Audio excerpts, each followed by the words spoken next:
नमस्कार दोस्तों। आज हम लोग देखेंगे महत्वपूर्ण दिवस, उसके थीम। लेकिन आज पूरे दिवस को नहीं देखेंगे, कुछ दिवस को ही देखेंगे। और यदि आप लोग जिस तरीक़ा से हम बताएंगे, यदि आपको लोगों को अच्छा लगेगा और आप लोग यदि कहेंगे कि इसको कंटिन्यू करने के लिए जिस तरह से हम बता रहे हैं, क्योंकि वो दिवस के साथ थीम और मुख्य तथ्य भी बताएंगे। तो यदि आप लोग कहेंगे कंटिन्यू करने के लिए तो इस पूरे दिवस को कंप्लीट कर देंगे, जो इम्पोर्टेंट जितने भी दिवस हैं। ठीक है, तो आप लोग कमेंट करके बताइएगा। और जो सब्सक्राइब नहीं किए हैं बिल्कुल सब्सक्राइब कर दीजिएगा, लाइक कर दीजिएगा। तो हम लोग आज स्टार्ट करते हैं जनवरी से। और जनवरी में पहला आता है 9 जनवरी। 9 जनवरी को हम लोग मानते हैं प्रवासी भारतीय दिवस।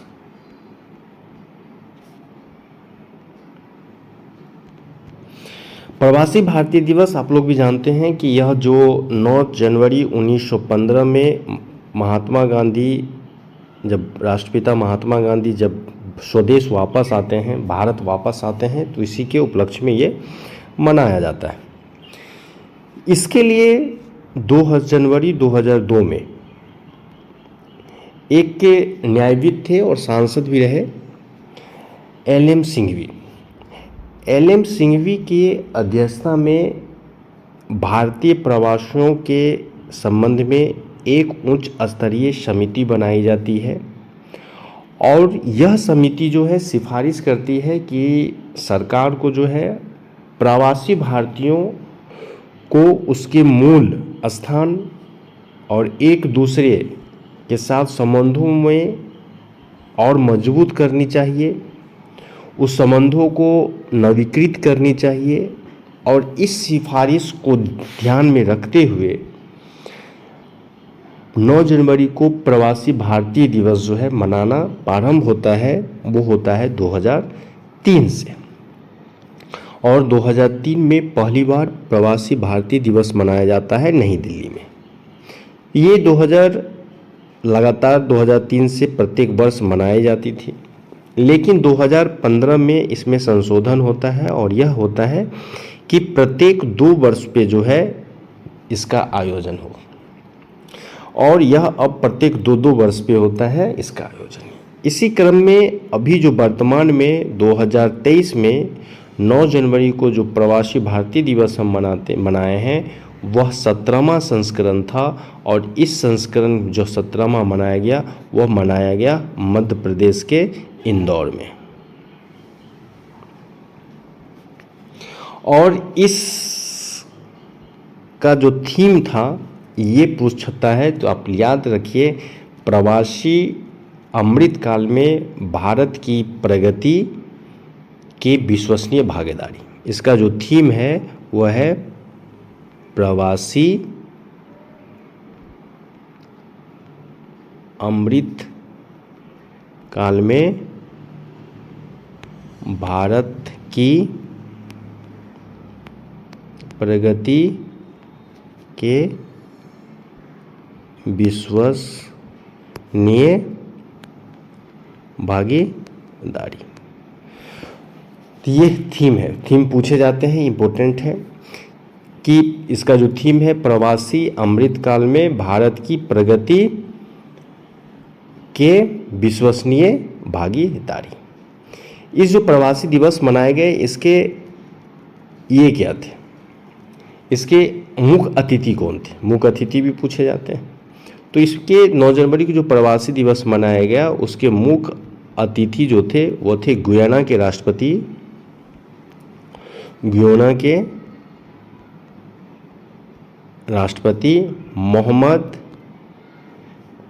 डॉक्टर मोहम्मद इरफान अली। याद रखिएगा, 9 जनवरी को मुख्य अतिथि गुयाना के राष्ट्रपति थे मोहम्मद इरफान अली, वो मुख्य अतिथि रहे। तो 9 जनवरी से जो प्रश्न पूछे जाएंगे ये कि 9 जनवरी प्रारंभ कब हुआ, प्रवासी भारतीय दिवस तो 2003 से। इसके लिए कौन कमेटी सिफारिश की थी? एल.एम. संघवी कमेटी सिफारिश की थी। पहला कहाँ हुआ? नई दिल्ली में हुआ। 17वां संस्करण दिवस कहाँ मनाया गया? प्रवासी भारतीय दिवस कहाँ हुआ? 2023 में मध्य प्रदेश के इंदौर में। इसके मुख्य अतिथि कौन थे? तो गुयाना के राष्ट्रपति डॉक्टर मोहम्मद इरफान अली। इसका थीम क्या था? तो थीम जो था प्रवासी अमृतकाल में भारत के प्रगति की विश्वसनीय भागीदारी। ठीक, अब हम नेक्स्ट आते हैं 12 जनवरी को। 12 जनवरी, और 12 जनवरी को मनाया जाता है राष्ट्रीय युवा दिवस। राष्ट्रीय युवा दिवस। राष्ट्रीय युवा दिवस जो मनाया जाता है वो मनाया जाता है आपको स्वामी विवेकानंद जयंती की पर, यानी स्वामी विवेकानंद जी का जो जन्म हुआ था, स्वामी विवेकानंद जी का जो जन्म हुआ था वह 12 जनवरी 1863 को स्वामी विवेकानंद जी का जन्म हुआ था। तो इस उपलक्ष्य में है जो है 1984 से जो है यह दिवस 12 जनवरी को राष्ट्रीय युवा दिवस मनाया जाता है। इसके बाद यहाँ से जो नेक्स्ट प्रश्न पूछे जाएंगे कि 2023 जो है उसका थीम क्या था। 2023 में जो मनाया गया राष्ट्रीय युवा दिवस, इसका थीम क्या था? तो उसका थीम था विकसित युवा, विकसित युवा, विकसित भारत, विकसित भारत। यानी 12 जनवरी को कौन सा दिवस मनाया जाता है? राष्ट्रीय युवा दिवस। किसके उपलक्ष्य में? तो स्वामी विवेकानंद जी का जन्म जो 12 जनवरी 1863 को हुआ था उसके उपलक्ष्य में।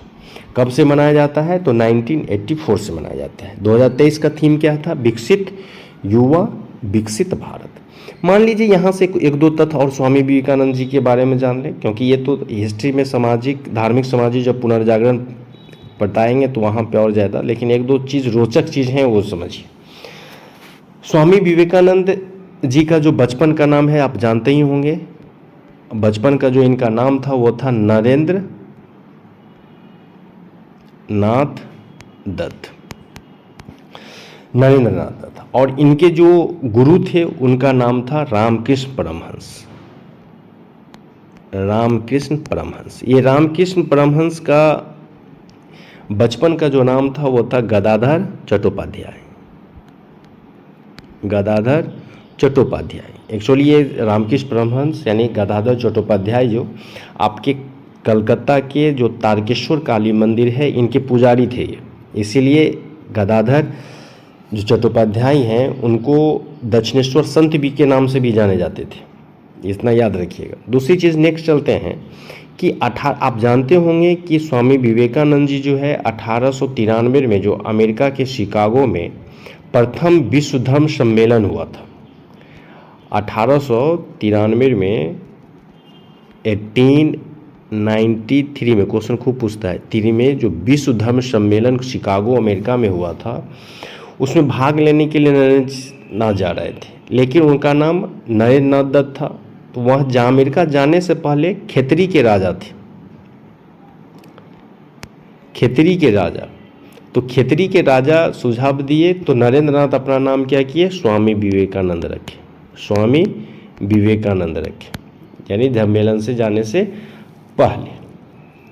बाकी उस समय चलेंगे, बस इतना ही जानिए, क्योंकि आज थोड़ा टाइम की थोड़ा कमी है इसलिए थोड़ा ज़्यादा नहीं लेंगे टाइम। तो 12 जनवरी हो गया। अब हम आते हैं एक और बता दें 15 जनवरी। 15 जनवरी 15 जनवरी को हम लोग मनाते हैं थल सेना दिवस। थल सेना दिवस जो है इसलिए मनाते हैं कि 15 जनवरी 1949 में 15 जनवरी 1949 में जो भारत के अंतरिम ब्रिटिश कमांडर इन चीफ थे Francis butcher, Francis butcher Bharat के अंतिम कमांडर इन चीफ थे। उनके बाद आते हैं जो पद लेते हैं, ग्रहण करते हैं बूचर के बाद, वो लेते हैं फील्ड मार्शल के.एम. करियप्पा, भारतीय कमान। इसीलिए जो है करियप्पा भारतीय सम्मान के 14 जनवरी को लेते हैं, इसीलिए 15 जनवरी को लेते हैं पदग्रहण, इसलिए 15 जनवरी को जो है थल सेना दिवस मनाया जाता है। देखिए फिर एक चीज़ और, ये भारतीय आर्मी के जो करियप्पा हैं भारतीय आर्मी के पहले कमांडर इन चीफ बनते हैं, और उसी जो फील्ड मार्शल इनको जो कहा जाता है कि आप देख समझ, एक्चुअली यह एक सर्वोच्च पद है और सम्मान के रूप में फील्ड मार्शल की पद दी जाती है। और भारतीय इतिहास में अभी तक यह जो रैंक है फील्ड मार्शल की रैंक है, अभी तक सिर्फ 2 अधिकारी को मिला है, और वह 2 अधिकारी आपका है, एक है आपका जनवरी 1973 में दिया गया था, 1973 में दिया गया था, राष्ट्रपति द्वारा दी जाती है, और यह दिया जाता है सैम मानेकशॉ पहला। दूसरा जो है 1986 में दिया गया, 1986 में KM करियप्पा को दिया गया। दूसरा जो फील्ड मार्शल का है वो 1986 में जो दिया गया, वो फील्ड मार्शल की पदवी वो दिया गया KM करियप्पा। ठीक, और यही के कारण जो है आपको बता दी, यह अन्य तथ्य थे इम्पोर्टेंट जो परीक्षा में जानने के लिए ज़रूरी है। और 2023 में जो थल सेना दिवस मनाई गई, यह संस्करण था 75वां।